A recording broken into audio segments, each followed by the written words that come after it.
go in this. Detroit deep dish.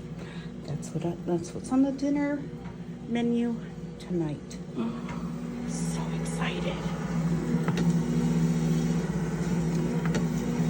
Go ahead and pour it in, Mina. Not all of it. Just keep going. Maybe like a cup or two. Okay? That's good. And now we're going to add Sprite to it. We're making these. I'm excited. These Russian cranberry candies. Ready? That are viral on TikTok. Yes. There you go. Nina is doing the honors. This is a mommy and daughter project. Okay. And then go ahead, the second one. The Sprite smells so good. Right. We got to make sure that our cranberries are covered under liquid. So that's why I'm spreading it, so every cranberry gets a little bit. And it's going to soak in anyway, so it's going to get all the sweetness. All right, hold on. We're just going to kind of mix that around.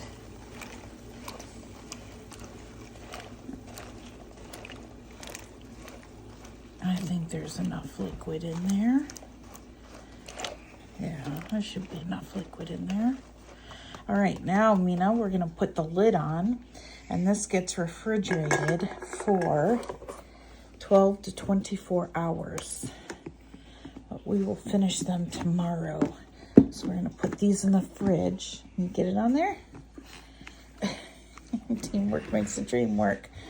All right, and then we'll finish this up tomorrow. These get strained, then we put them in powdered sugar, and then we bake them 200 degrees for 5 minutes just to dry them, and then they're supposed to be like a dehydrated cranberry, sweet and puckery.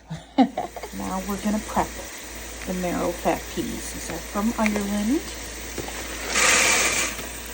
and we have to soak them, and it takes the skin off of them and makes them mushable. But these are, well, what we call Welsh mushy peas, but I think it's a UK thing. But this is what I grew up on. As a kid in my Welsh household, I was just going to pick through any bad ones.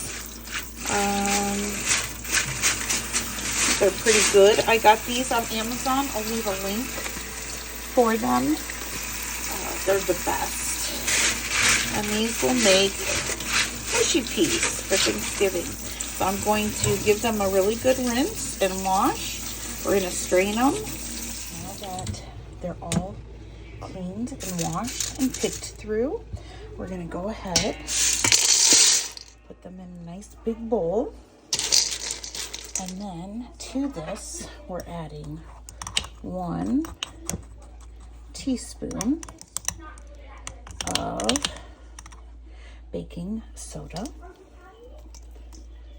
This will help soften them. And then to this, we're going to add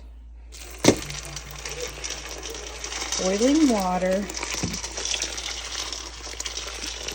You want them at least covered by 3 inches because these will swell overnight. Well, I just use a whole kettle. Ignore my hard water stains. And go ahead and give that a little mixy mix.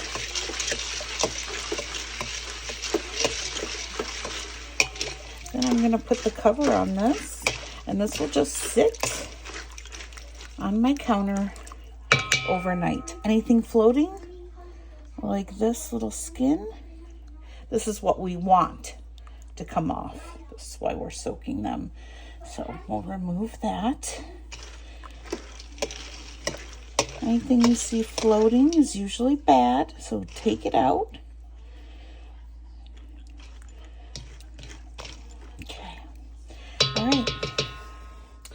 We will see this in the morning along with the cranberries. So that's going to sit there, but I wanted to show you that sourdough starter.